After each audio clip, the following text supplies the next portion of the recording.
بسم اللہ الرحمن الرحیم الحمد للہ وحدہ والصلاة والسلام علی من لا نبی بعد وعلى آلہ وصحبہ اجمعین اما بعد فقد قال اللہ تبارک وتعالی فی القرآن المجید اعوذ باللہ من الشیطان الرجیم بسم اللہ الرحمن الرحیم یا ایہا الذین آمنوا اذا قمتم الى الصلاة فاغسلوا وجوہکم وایدیکم الى المرافق وامسحوا برؤوسکم وارجلکم الى الکعبین۔ صدق اللہ العظیم۔ محترم سامعین و حاضرین جمعہ، ابھی جو قرآن کریم کی آیت پڑھی گئی ہے، اس آیت کریمہ کے اندر دراصل وضو کے تعلق سے باتیں آئی ہیں۔ وضو کے خاص طور پر فرائض بیان کیے گئے ہیں، لیکن صرف آج گفتگو وضو پر نہیں ہوگی، بلکہ وضو کے اندر جو کمی کوتاہی ہوتی ہیں اس کی نشاندہی کر پھر نماز کے تعلق سے جو عام طور پر کمی کوتاہی ہوتی ہیں اس طرف باتیں جائیں گی انشاءاللہ۔ ابھی جو قرآن کریم کی آیت پڑھی گئی ہے، اس آیت کریمہ کے اندر اللہ تبارک و تعالی فرماتا ہے یا ایھا الذین آمنوا اذا قمتم الی الصلاۃ، اے ایمان والو جب تم نماز کا ارادہ کرو، فاغسلوا وجوہکم، بس تم اپنے چہرے کو دھو۔ اللہ تبارک و تعالی ہمیں اور آپ کو سب سے پہلے یہ حکم دیتا ہے کہ ہم اور آپ جو ہے چہرے کو دھوئے۔ سوال یہ ہے کہ چہرہ ہم اور آپ کتنا دھوئے؟ تو اس قرآن کریم کی آیت کریمہ کے اندر اس کی تفصیل موجود نہیں ہے، لیکن احادیث کے اندر اس کی تفصیل موجود ہے کہ چہرہ ہمیں اس طور پر دھونا ہے کہ چہرے کی پوری گلائی کو سمجھنے کے لیے ہم اور آپ اس طور پر آسانی کے ساتھ سمجھیں کہ پیشانی کا جو بال ہے، پیشانی کے بال سے لے کر یہ تھوڑی کے نیچے تک دھلنا ہے، اور اسی طریقے سے ایک کان کے لو سے دوسرے کان کے لو تک چہرے کو دھلے۔ سب سے پہلے فاغسلوا وجوہکم، اپنے چہرے کو دھلنا ہے اس طور پر کہ اس کے اندر سوکھا باقی نہ رہے۔ عام طور پر چہرہ دھلنے کے اندر سوکھی جگہ جو رہ جاتی ہے وہ ناک کا کنارہ حصہ جو ہے، اس میں آدمی انگلی کو نہیں لگاتا ہے تو وہ عام طور پر وہ چیزیں سوکھی رہتی ہے، یہ جگہ سوکھی رہتی ہے اور پانی اوپر سے نیچے کی جانب آ جاتا ہے۔ اسی طریقے سے آنکھ جو ہے، آنکھ کے یہاں پر اسی طریقے سے اگر نہیں ملا جائے تو پھر وہاں پر بھی جو ہے آنکھ کا کچھ حصہ جو ہے سوکھا رہ جاتا ہے۔ اور اسی طریقے سے کبھی کبھی ایسا ہوتا ہے آدمی سویا یا سویا بھی نہیں، کہیں سفر کے لیے گیا، گرد و غبار آنکھ میں پڑا اور اس آنکھ کے اندر اس میل جو ہے، میل ایک سائیڈ پکڑ لیتا ہے ناک کی طرف یا اس طرف، سائیڈ میل جو پکڑ لیتا ہے اور میل بالکل کبھی کبھی بالکل ٹائٹ ہو جاتا ہے، تو یہاں پر یہ حکم ہے کہ اس میل کو ہٹایا جائے، جسے کیچ بولتے ہیں، اس کو ہٹایا جائے اور ہٹا کر پھر دھلا جائے۔ اگر اسے نہیں ہٹایا جاتا ہے اور یوں ہی وضو بنا لیا جاتا ہے تو اس کا مطلب یہ ہے کہ وہ ہٹا نہیں، جب ہٹا نہیں تو اس کے نیچے پانی گیا نہیں، جب پانی گیا نہیں تو وضو ہوگا نہیں، پانی جب گیا نہیں تو وضو ہوگا نہیں، اس لیے کہ آنکھ کے ظاہری حصے پر بھی پانی کا پہنچانا ضروری ہے، لہٰذا اس کا خیال ضرور کیا جائے۔ فاغسلوا وجوہکم وایدیکم الی المرافق، اس کے بعد دونوں ہاتھ کہنی سمیت دھونا ہے۔ اس کا ترجمہ لفظی طور پر کریں گے تو کہنی تک دھلنا ہے، کہنی تک دھلنا ہے۔ تو آدمی کبھی کبھی اس کے اندر یہ غلطی یہ کرتا ہے کہ کہنی تک دھلنا ہے، کہنی اس میں شامل نہیں ہے، تو نہیں، الا یہاں پر مع کے معنی میں ہے، یعنی سمیت دھلنا ہے۔ یہ کہنی جو ہے اس کے اندر داخل ہے، غایت مغیہ، غایت جو ہے مغیہ کے اندر داخل، اسے غایت بولا جاتا ہے، اور یہ کہنی جو ہے یہ حصہ یہ مغیہ ہے، تو یہ غایت مغیہ کے اندر داخل ہے۔ اس کو آپ اپنی زبان میں سمجھیں کہ یہ حصہ جو ہے اس کہنی کے اندر شامل ہے، اور الا جو ہے مع کے معنی میں ہے، الا مع کے معنی میں جب لیں گے تو کہنی اس میں شامل ہوگا اور اس کے ساتھ دھلا جائے گا۔ یہ کہنی کے دھلنے کا مسئلہ ہے۔ الی المرافق، اس کے آگے اللہ تعالیٰ فرماتا ہے وَامْسَحُوا بِرُؤُوسِكُمْ، اور تم اپنے سروں کا مسح کرو۔ اب یہاں پر سوال یہ ہوتا ہے کہ سر کا مسح کتنا کرنا ہے؟ تو امام ابو حنیفہ رحمۃ اللہ علیہ کے نزدیک سر کا مسح چوتھائی حصے پر مسح کرنا ہے، چوتھائی کے ساتھ ساتھ ناصیے پر مسح کرنا ہے، اس لیے کہ سر کا چوتھائی حصہ اگر صرف مراد لیا جائے تو سر کے اندر کل 4 حصے ہوتے ہیں، آگے والا، پیچھے والا، دائیں اور بائیں، 4 حصے ہوتے ہیں۔ اگر یہ کہا جائے کہ چوتھائی حصے پر مسح کرنا ہے تو آدمی کہیں بھی مسح کر سکتا ہے، تو امام ابو حنیفہ رحمۃ اللہ علیہ کے نزدیک یہ ہے کہ چوتھائی کا مسح کرنا ہے، چوتھائی کے ساتھ ساتھ ناصیے کا مسح کرنا ہے، اور ناصیے ناسیہ والی ایک حدیث ہے، اس سے امام حنیفہ رحمۃ اللہ علیہ استدلال کرتے ہیں۔ ناسیہ کہتے ہیں کسی ناسیہ سامنے والا جو حصہ ہے سر کا، اسے ناسیہ کہا جاتا ہے۔ تو سامنے والے حصے کا مسح کرنا یہ فرض ہے۔ وَامْسَحُوا بِرُؤُوسِكُمْ، اس کا آگے فرماتے ہیں اللہ تعالیٰ وَأَرْجُلَكُمْ إِلَى الْكَعْبَيْنِ، اور دونوں پاؤں ٹخنوں سمیت دھونا۔ یہاں پر بھی الا مع کے معنی میں ہے۔ اب یہاں پر ہے وَأَرْجُلَكُمْ إِلَى الْكَعْبَيْنِ ہے، اس کو ہم اور آپ أَرْجُلِكُمْ إِلَى الْكَعْبَيْنِ بھی پڑھ سکتے ہیں، زیر کے ساتھ، زبر کے ساتھ بھی پڑھ سکتے ہیں، زیر کے ساتھ بھی پڑھ سکتے ہیں۔ یہ قاعدے کے اعتبار سے وَأَرْجُلَكُمْ وَأَرْجُلِكُمْ دونوں قاعدہ ہے، دونوں پڑھ سکتے ہیں۔ اگر وَأَرْجُلَكُمْ پڑھتے ہیں تو اس کا عطف ہوگا فَغْسِلُوا وُجُوهَكُمْ، اس کا عطف ہوگا فَغْسِلُوا وُجُوهَكُمْ، اس پر عطف کر کر وَأَرْجُلَكُمْ پڑھیں گے جو قرآن میں لکھا ہوا ہے۔ اگر کوئی آدمی وَأَرْجُلِكُمْ پڑھ لیتا ہے نماز کے اندر یا کسی بھی طریقے سے، اور انہیں یہ قاعدہ معلوم ہے، قاعدہ معلوم ہونے کی بنیاد پر پڑھتا ہے، تو اسے غلط آپ نہیں کر سکتے۔ وَأَرْجُلِكُمْ اگر پڑھتے ہیں تو إِلَى الْكَعْبَيْنِ پر اس کا عطف ہوگا، کیا ہوگا؟ إِلَى الْكَعْبَيْنِ، اس لیے کہ إِلَى جو ہے لفظ إِلَى جر کا تقاضا کرتا ہے، یعنی زیر کا تقاضا کرتا ہے۔ جب إِلَى الْكَعْبَيْنِ پر اگر اس کا عطف کریں گے تو وَأَرْجُلِكُمْ پڑھیں گے، فَغْسِلُوا وُجُوهَكُمْ پر عطف کریں گے تو اسے وَأَرْجُلَكُمْ پڑھیں گے، فَغْسِلُوا وُجُوهَكُمْ پر جو عطف کریں گے تو اس کا قاعدہ یہ ہے کہ وہاں پر وجوہکم یہ مفعول ہے، اور مفعول ہمیشہ مفتوح ہوتا ہے یعنی منصوب ہوتا ہے، فتح کی صورت میں یعنی زبر کی حالت میں ہوتا ہے۔ تو وہ فَغْسِلُوا وُجُوهَكُمْ پر عطف کریں گے، وَأَرْجُلَكُمْ پڑھیں گے۔ اگر إِلَى الْكَعْبَيْنِ پر عطف کریں گے تو وہ أَرْجُلِكُمْ پڑھیں گے۔ یہ ضمنی طور پہ باتیں آ گئی ہیں، یہ عام طور پر تمام لوگ سمجھیں گے نہیں۔ فَغْسِلُوا وُجُوهَكُمْ وَأَيْدِيَكُمْ إِلَى الْمَرَافِقِ وَامْسَحُوا بِرُؤُوسِكُمْ وَأَرْجُلَكُمْ إِلَى الْكَعْبَيْنِ۔ اس کے اندر وضو کے فرائض بیان کیے گئے، یعنی وضو کے کل 4 فرائض ہیں۔ سب سے پہلے چہرہ دھلنا، دوسرے نمبر پر دونوں ہاتھ کہونی سمیت دھلنا، اور تیسرے نمبر پر چوتھائی سر کا مسح کرنا، اور چوتھے نمبر پر دونوں پاؤں ٹخنوں سمیت دھونا۔ یہ تو وضو کے فرائض ہو گئے، لیکن وضو کے جو سنت طریقہ ہے جو ہم تمام کو معلوم ہے اس طرف جانا نہیں ہے، لیکن جہاں جہاں غلطی ہو رہی ہے وہاں پر نشاندہی میں کرنے کی کوشش کر رہا ہوں۔ غلطی کہاں پر ہوتی ہے؟ غلطی اس طور پر ہوتی ہے کہ ہم جب وضو بناتے ہیں تو وضو بنانے کے دوران یہ حکم یہ ہے کہ سنت طریقہ یہ ہے ہر اعضاء کو 3 بار دھلا جائے، ہر اعضاء کو 3 بار دھلا جائے، لیکن غلطی یہاں پر ہوتی ہے جب ہم اور آپ ہاتھ دھلتے ہیں۔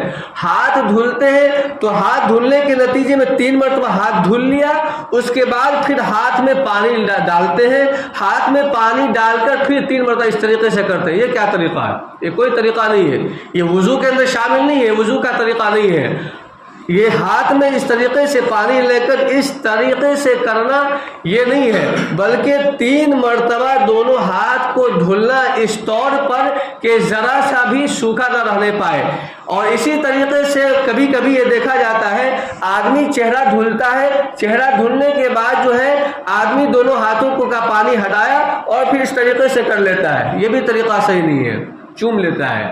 اور اسی طریقے سے جب مسح کرتا ہے تو مسح کا مسئلہ کیا؟ مسح کے معنی کہ پانی ہاتھ میں لیا، پانی کو چھوڑ دیا، پانی چھوڑنے کے بعد ہاتھ میں جو پانی لگے ہوئے ہیں وہ پانی سر پر مسح کیے جائیں گے، یہ مسح ہوا، معنی یعنی پوچھنا، پوچھنے کے معنی مسح مطلب پوچھنا۔ بعض آدمی یہ کرتے ہیں کہ مسح کرتے ہیں 3 مرتبہ مسح کرتے ہیں، مسح 1 مرتبہ کرنا ہے، 3 مرتبہ نہیں، 3 مرتبہ پانی لے کر مسح کیا جائے گا تو یہ مسح نہیں ہوگا، یہ غسل ہو گیا، یہ غسل کے حکم میں ہو جائے گا۔ اور قرآن کریم کی آیت کریمہ کے اندر مسح کرنے کا حکم دیا گیا ہے، غسل کا حکم نہیں دیا گیا ہے سر کے تعلق سے۔ تو 3 مرتبہ جو مسح کرتے ہیں تو یہ مسح کرنا نہیں سمجھا جائے گا، بلکہ غسل ہو جائے گا، اگرچہ وضو ہو جائے گا، وضو تو ہو جائے گا لیکن یہ غسل ہو جائے گا۔ اور شریعت کے اندر قرآن کریم کی آیت کریمہ کے اندر مسح کا حکم دیا گیا ہے، اسی طریقے سے مسح کرنے کا صحیح طریقہ کیا ہے، مسح کرنے کا صحیح طریقہ بھی سمجھنے کی ضرورت اس لیے کہ اس میں عام طور پر غلطیاں ہوتی ہیں۔ ہاتھ میں پانی لیا جائے، پانی کو چھوڑ دے، چھوڑنے کے بعد آخر کی 3 انگلی کو، دونوں ہاتھوں کی 3 انگلیوں کو ملایا جائے، اس طریقے سے ملایا جائے، ملانے کے بعد یہاں سے شروع کرے، پیشانی کے بال سے شروع کرے، شروع کر بالکل آخر تک لے جائے، آخر تک لے گئے، وہ ہاتھ اسی جگہ باقی رہے، اور یہ حصہ جو ہے ہتھیلی کا یہ حصہ وہیں سے اس کو پیچھے سے آگے کی جانب گھسیٹ کر لائے، اور یہ حصے ہو جاتے ہیں۔ اس کے بعد یہ شہادت کی جو انگلی ہے، شہادت کی انگلیوں کو کان کے اندر مسح کیا جائے، یعنی کان کے اندر گھمایا جائے۔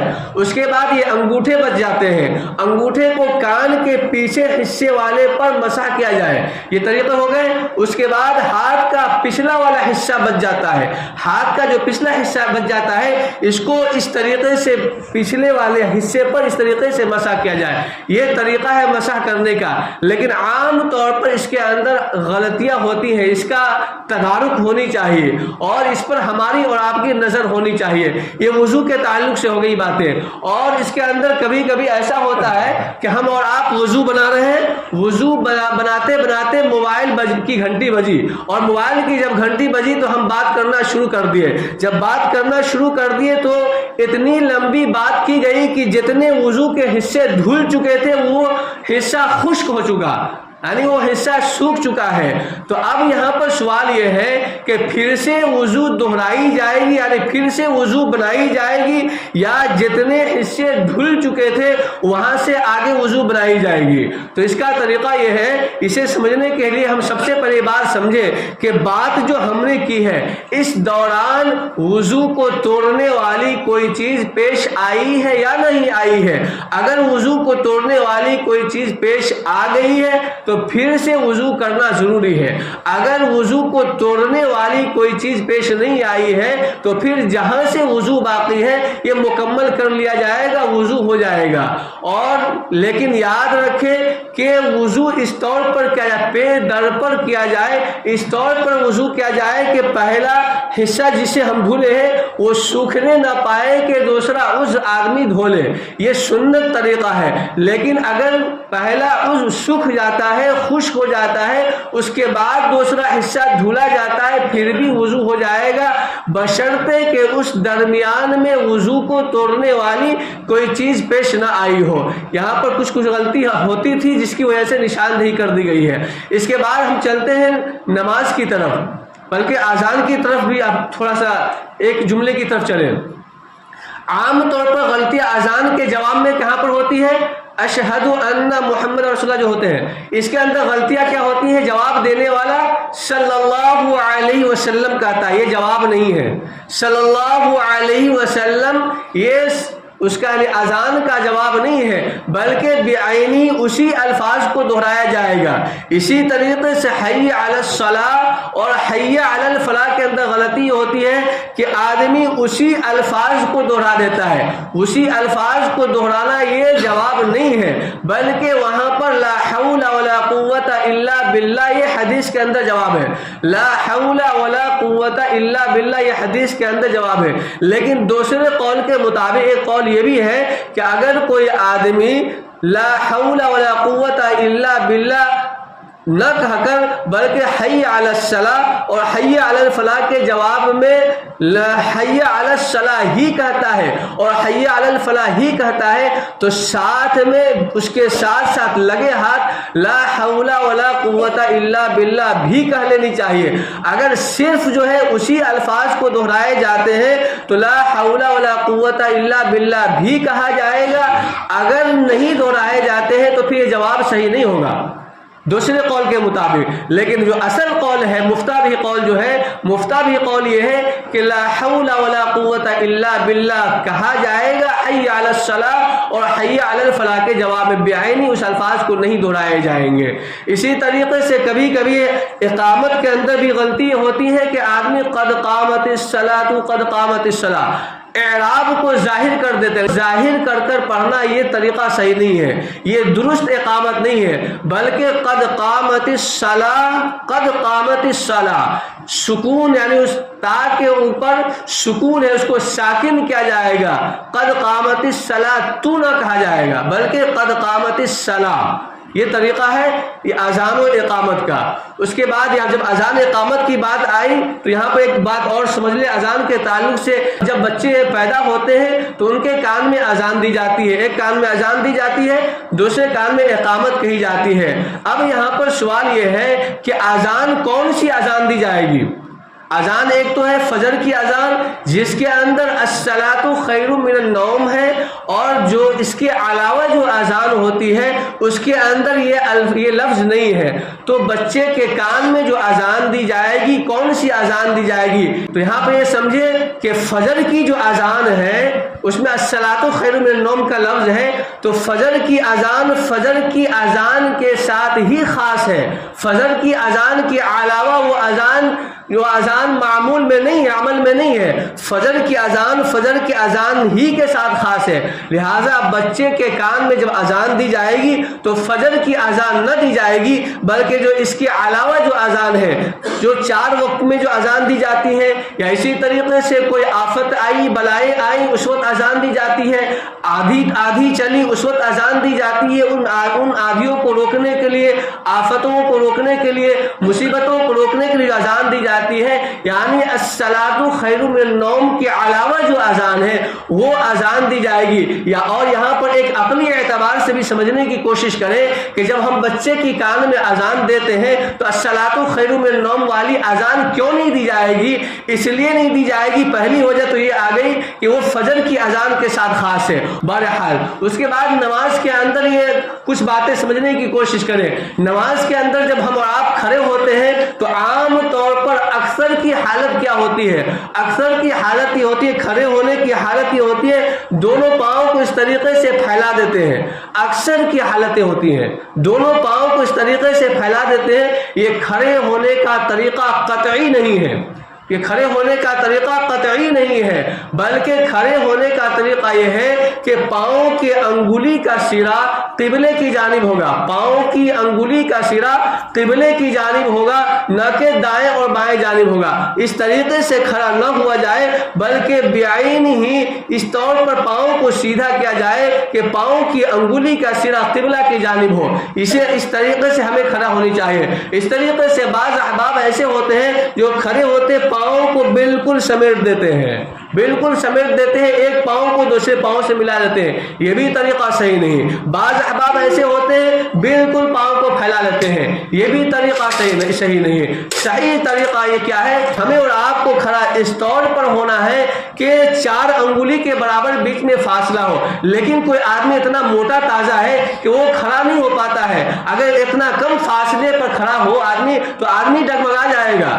تو اس کے لیے ہے کہ آدمی کا جو قد ہے، آدمی جو چلتا ہے تو درمیانی قد کا جو فاصلہ ہے وہ فاصلہ رکھا جائے، یعنی تھوڑا سا فاصلہ اس طور پر، اس لیے آدمی درمیانی قد اختیار کرے گا تو تھوڑا سا فاصلہ ہوتا ہے، تو اتنا فاصلہ رکھ کر آدمی کھڑا ہو. یہ طریقہ ہے کھڑا ہونے کا. لیکن عام طور پر اس میں غلطیاں ہوتی ہیں، اس کے اندر احتیاط ہونی چاہیے کہ ہم آپ نماز کے لیے کھڑے ہوتے ہیں تو کھڑے ہونے کا طریقہ ہی ہمیں معلوم نہیں ہے. اس کے بعد یہ ہے کہ ہم آپ جب ہاتھ اٹھاتے ہیں، اس تعلق سے کئی مرتبہ باتیں آ گئی ہیں. ہاتھ آدمی اٹھاتے ہیں، بعض آدمی انگلی کو کان کے سوراخ کے اندر داخل کر دیتے ہیں، یہ طریقہ صحیح نہیں ہے. بعض احباب یہ ہوتے ہیں کہ ہاتھ کی ہتھیلی کو بالکل چہرے کی طرف گھما لیتے ہیں، اس طریقے سے ہاتھ اٹھاتے ہیں، یہ طریقہ بھی صحیح نہیں ہے. بعض احباب ایسے ہوتے ہیں اس انگلی کے سرے کو آگے کی جانب جھکا دیتے ہیں، اس طریقے سے، یہ بھی طریقہ صحیح نہیں ہے. بعض احباب ایسے ہوتے ہیں انگلی کے سرے کو پیچھے کی جانب جھکا دیتے ہیں، اس طریقے سے،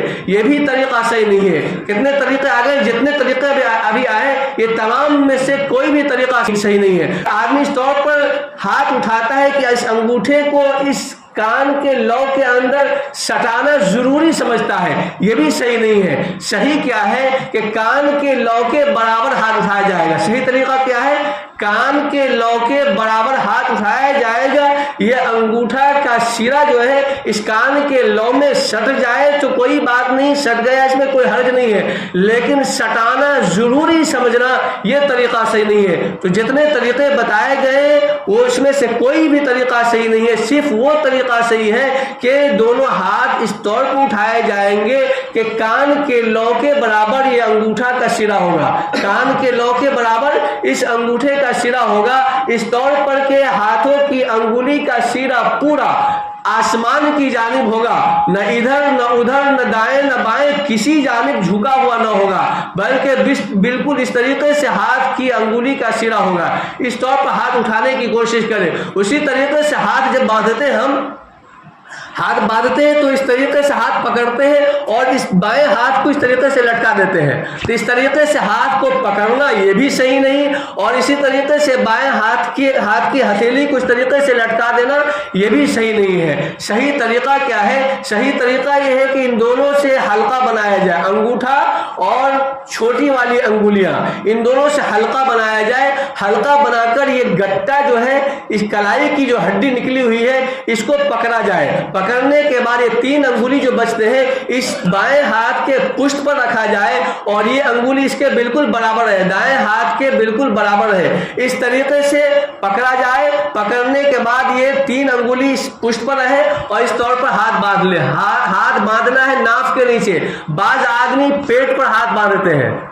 پیٹ پر ہاتھ باندھنے کی تو کوئی روایت ہے ہی نہیں ہے. سینے پر ہاتھ باندھنے کی روایت ہے, حدیث ہے, لیکن پیٹ پر ہاتھ باندھنے کی کوئی روایت نہیں ہے. لیکن اکثر آدمی جن کے پیٹ نکلے ہوئے ہوتے ہیں, کیا جن کے پیٹ نکلے ہوئے ہوتے ہیں ان کی صورتحال دیکھیں گے, پیٹ پر ہاتھ باندھتے ہیں. یہ طریقہ صحیح نہیں ہے. روایت کے اندر بس 2 روایت ہے. ایک روایت ہے سینے پر ہاتھ باندھنا اور ایک روایت ہے ناف کے نیچے ہاتھ باندھنا. تو جو حضرات سینے پر ہاتھ باندھتے ہیں وہ حدیث پر عمل کرتے ہیں, لیکن جو حضرات پیٹ پر ہاتھ باندھتے ہیں وہ کون سی حدیث پر عمل کرتے ہیں؟ تو پیٹ پر ہاتھ باندھنے کی کوئی روایت موجود نہیں ہے. تو ہمیں اور آپ کو حنفی حضرات کے لیے ہے کہ ناف کے نیچے ہاتھ باندھا جائے گا, ناف کے نیچے ہاتھ باندھا جائے گا. اس کی بہت ساری وجہ ہے اور اس کے صحیح ہونے کی بہت ساری دلائل ہیں جو یہاں پر بیان کرنے کی ضرورت نہیں ہے.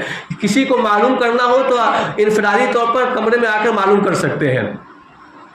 تو اس طریقے سے ہم اور آپ ہاتھ باندھنے کی کوشش کریں. اسی طریقے سے ہم اور آپ جب نماز پڑھتے ہیں تو یاد رکھیں یہ نماز کے اندر کمی کوتاہی یہ ہوتی ہے کہ ایک آدمی ایسا ہے بالکل ہٹا کٹا آدمی ہے اور جوان آدمی ہے یا ایک کہ چلنے پھرنے والا آدمی ہے. آپ انہیں کہیں تو وہ پتھر کو توڑنے کی بھی کوشش کرتا ہے, وہ پتھر توڑتا بھی ہے, ہر کام کر لیتا ہے, لیکن مسجد میں آتا ہے تو بیٹھ کر نماز پڑھتا ہے. تو اس تعلق سے ہم یہ سمجھیں کہ فرض اور واجب نماز, فرض اور واجب نماز بغیر کسی عذر کے, اگر وہ آدمی کھڑے ہونے پر قادر ہے وہ آدمی, تو بغیر کسی عذر کے فرض اور واجب نماز کھڑے ہو کر پڑھنا ہی ضروری ہے.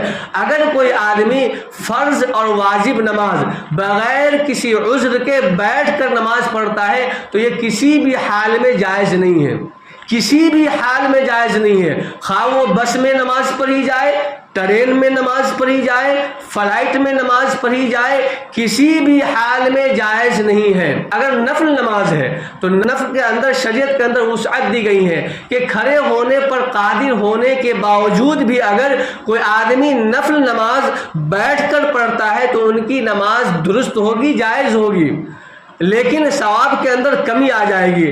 ہم میں سے بہت سارے احباب یہ ہے کہ نفل نماز آدمی ایک سوچتا ہے کہ نہیں بیٹھ کر ہی پڑھی جائے گی. نہیں, یہ خیال ہمارے ذہنوں سے نکلنی چاہیے, یہ ہمارے ذہنوں کے اندر یہ بات نہیں ہونی چاہیے. نماز تو کھڑے ہو کر ہی پڑھی جائے گی, لیکن نفل نماز بیٹھ کر پڑھ لی گئی تو نماز ہو جائے گی لیکن ثواب کے اندر کمی ہو جائے گی. جب ہمارا وقت اتنا ہی خرچ ہوتا ہے تو بیٹھ کر کیوں پڑھنا نماز کے تاکہ ثواب کے اندر کمی ہو جائے. تو بیٹھ کر نفل نماز بھی نہ پڑھنی چاہیے, لیکن فرض واجب کا مسئلہ الگ ہے. اگر کوئی بیٹھ کر نماز پڑھتا ہے بغیر کسی عذر کے تو ان کی نماز نہیں ہوتی, ان کی نماز نہیں ہوتی ہے.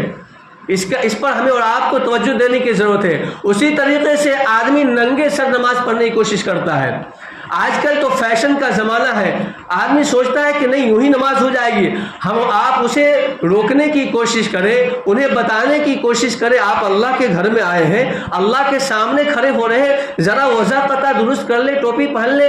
تو ان کا جواب یہ ہوتا کیا نماز نہیں ہوگی؟ یقیناً نماز ہو جائے گی، بغیر ٹوپی کے یقیناً نماز ہو جائے گی. لیکن ہم کن کے سامنے کھڑے ہو رہے ہیں؟ ہم کہاں پہ کھڑے ہو رہے ہیں؟ یہ بات تو ہمیں سمجھنی چاہیے، ملحوظ رکھنی چاہیے. اور اس کے اندر یہ بات بھی سمجھنی چاہیے کہ اگر کوئی آدمی بغیر ٹوپی کے ننگے سر نماز پڑھتا ہے فیشن کے طور پر اور انانیت یعنی تکبر کے طور پر، اسی طریقے سے سستی غفلت کی وجہ سے، کاہلی کی وجہ سے اگر کوئی آدمی بغیر ٹوپی کے نماز پڑھتا ہے تو ایسا کرنا مکروہ ہے. کیا مکروہ ہے؟ نماز کے تو ہو جائے گی لیکن ثواب کم ہو جائے گا. اور آپ جو ہے ٹوپیوں کا اہتمام ضرور کریں، ٹوپی پہننے کی کوشش کریں اور ٹوپی خود اپنے پاس رکھنے کی کوشش کریں. مسجد کی ٹوپیوں پر ٹیک نہ لگائیں، مسجدوں کی ٹوپیوں پر ٹیک نہ لگائیں. اور اس کے اندر ڈاکٹری اعتبار سے بھی یہ غلط طریقہ ہے کہ ایک آدمی اسی ٹوپی کو نہ جانے کتنے ہزار پہنتے ہیں، اسے ہم لٹکا لیتے ہیں. یہ انفیکشن کا بھی خدشہ ہے. تو ڈاکٹری اعتبار سے بھی یہ صحیح نہیں ہے اور شرعی اعتبار سے بھی صحیح نہیں ہے. شرعی اعتبار سے صحیح نہیں ہے کہ مسجدوں کے اندر رکھی ہوئی ٹوپیاں عام طور پر اتنی گندی ہوتی ہیں اور اتنی میلی ہوتی ہیں، اس کے اندر اتنی بو آتی ہے کہ آدمی اسے پہننا عام حالتوں میں پسند نہیں کرتا ہے. اپنے بیوی کے گھر جائے گا پہن کر، یعنی سسرال جائے گا پہن کر؟ نہیں جائے گا. اپنے بہن کے سسرال جائے گا؟ نہیں جائے گا. کسی پارٹی کے اندر جائے گا، فنکشن کے اندر جائے گا وہ ٹوپی پہن کر؟ نہیں. شرم آئے گی پہن کر جانے میں. جب وہاں پر اپنی بیویوں کے گھر یعنی اپنے سسرال جانے میں یہ ٹوپی پہن کر شرم آتی ہے اور حیا آتی ہے تو وہ اللہ جو تمام انسانوں کا پالنہار ہے، جو ذرے ذرے کو پالنے والا ہے، ان کے سامنے ان کے گھر میں وہ ٹوپی پہن کر نماز پڑھے، یہ تو عقل سے لگتی ہوئی بات نہیں ہے. لہٰذا ہم اور آپ اپنی ٹوپی خریدنے کا اہتمام کریں اور اپنی ٹوپیوں میں نماز پڑھنے کا اہتمام کریں. مسجدوں کی ٹوپیوں پر ٹیک نہ لگائیں. یہ الگ بات ہے اتفاقی طور پر کبھی ہماری ٹوپیاں چھوٹ گئیں یا غائب ہو گئی، گر گئی، یا ٹوپی ہم نے دھو رکھی تھی وہیں بھول گئے، تو اتفاقی طور پر آیا کہ وہ آدمی ٹوپی پہن کر نماز پڑھ لیتا ہے، پڑھ لے آدمی. لیکن ایک عادت بنا لینا اور ایک معمول بنا لینا یہ صحیح بات نہیں ہے، یہ طریقہ صحیح نہیں ہے. لہٰذا ہم اور آپ جو ہے ان تمام طریقے سے ہٹنے کی کوشش کریں، وہی طریقہ اپنائیں جو شریعت کا طریقہ ہے، جو اسلامی طریقہ ہے، جو دینی طریقہ ہے، جو علماء کا طریقہ ہے، جو بڑوں کا طریقہ ہے، جو صحابہ کا طریقہ ہے، نبی کا طریقہ ہے، تابعین کا طریقہ ہے، ائمہ اربعہ کا طریقہ ہے، محدثین کا طریقہ ہے. یہ طریقے کو اپنانے کی کوشش کریں اور انہی طریقے میں ہماری اور آپ کی بھلائی ہے. اللہ تعالیٰ سے دعا ہے کہ اللہ تعالیٰ عمل کی توفیق عطا فرمائے. آمین یا رب العالمین. وآخر دعوانا الحمدللہ بالعالمین.